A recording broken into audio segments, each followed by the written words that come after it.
Uncover the hidden world of political campaigns in just 5 minutes. Join me, your host, David Washington, on Countertop Politics every Monday for exclusive campaign insights, tantalizing innuendo, and the secret sauce behind successful political campaigns. Don't miss out. Let's go.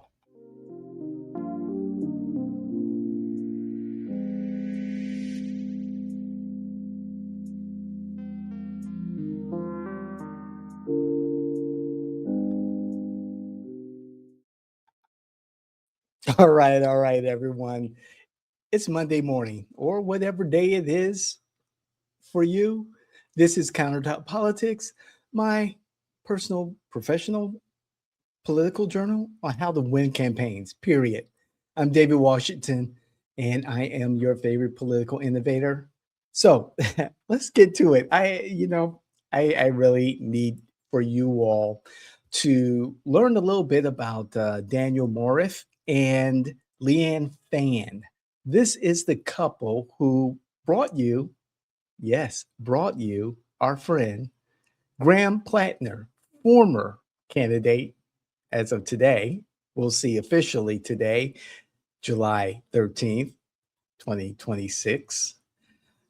They brought you Graham Platner, and you'll understand why he was a failure as a candidate. Let's go.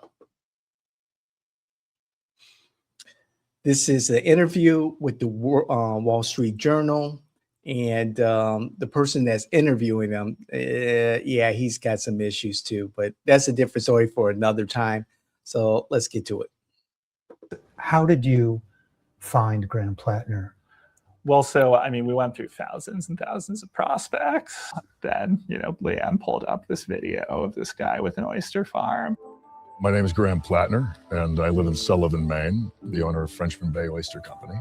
And then she pulled up his FEC history and saw, the money he'd given to Bernie Sanders and, some other people. And that was enough information to know that we had the best prospect that we'd maybe ever seen. How did you go about vetting him?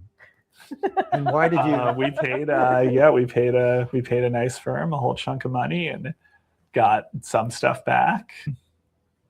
Did the vetting process turn up the tattoo that became so controversial? No. The Reddit posts, did that turn up in the vetting process?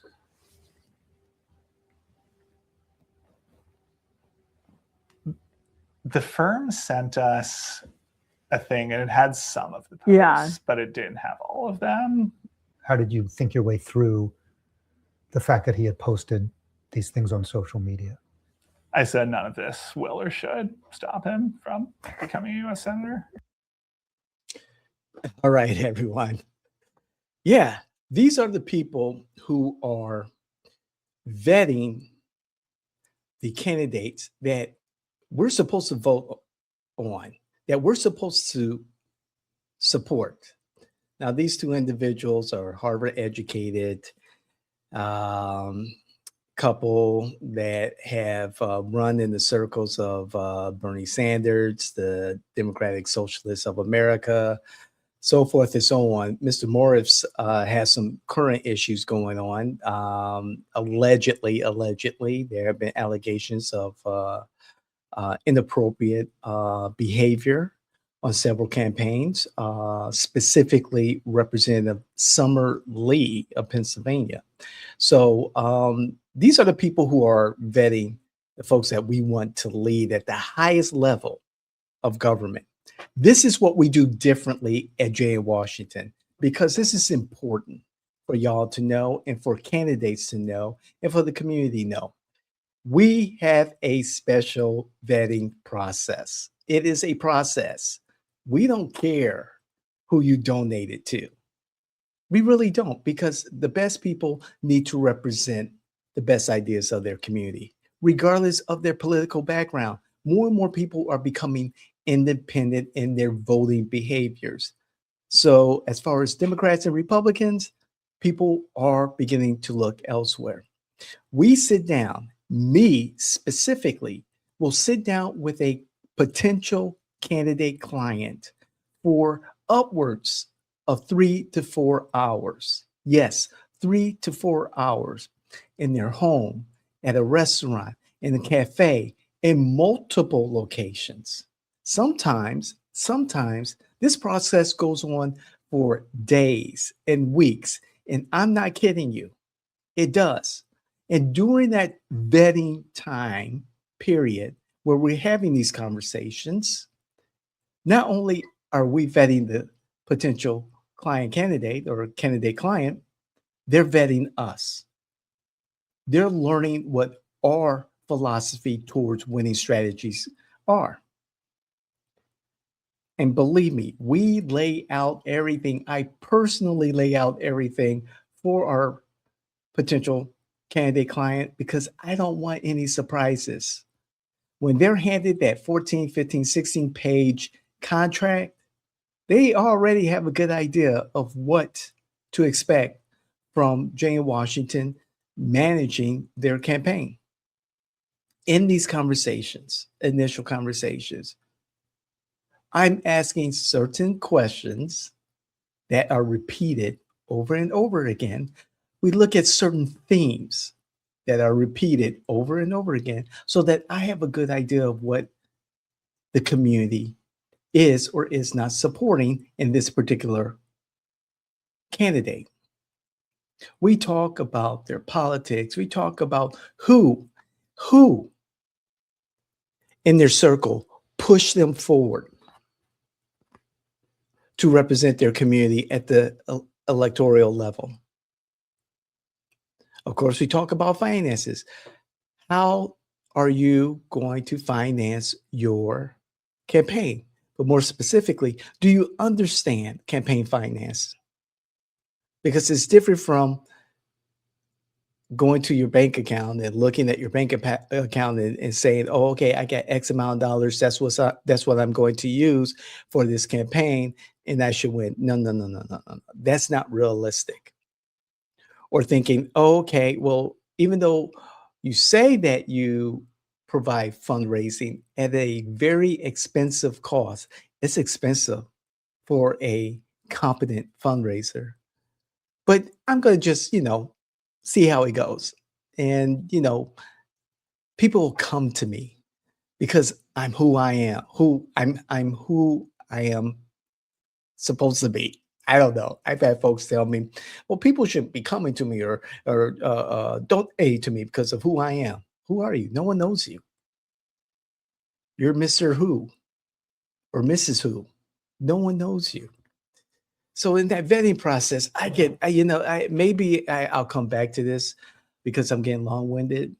We'll do a part 2, but I wanted you to see and hear for yourself from Mr. Daniel and Miss Leanne. This is the garbage that is helping produce some of the worst candidates across the nation. Nowhere in that conversation, and I listened to the complete interview, nowhere in that conversation was there any type of community involvement, specifically the vetting done by the people that know Graham Platner the best. I was speaking to 2 of my mentors several weeks ago, and we were talking about the outcome of the November 2026 midterm elections. And I sat there very confidently and gave my prediction. And specifically, I touched on Maine, and I stayed to them. Platner's not going anywhere. Oh my goodness, boy, did I touch a nerve. It's good to know that with a winning track record, dedicating time, resources, and labor to what I do, what the Jane Washington team does, allows us to have a certain insight into how politics are. But we're going to do a part 2 next week. I'm going to do a part 2 of this. I just wanted to throw out this interview with the Wall Street Journal with Daniel Moraff and Leanne Fan. I'm sorry.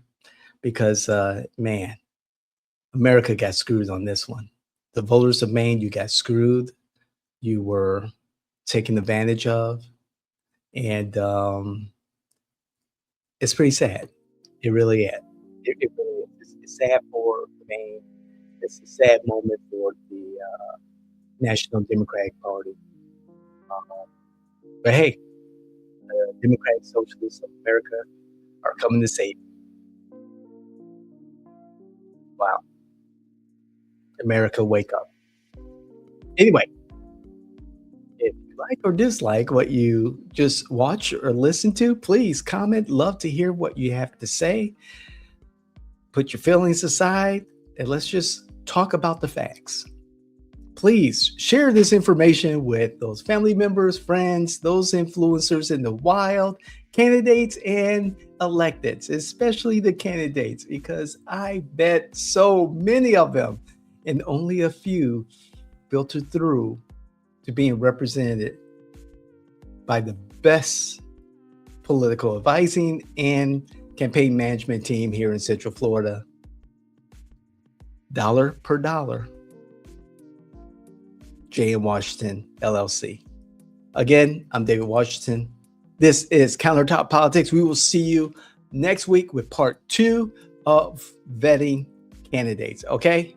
God bless. Love you. Let's get out there and win. Hashtag time to win. Let's go.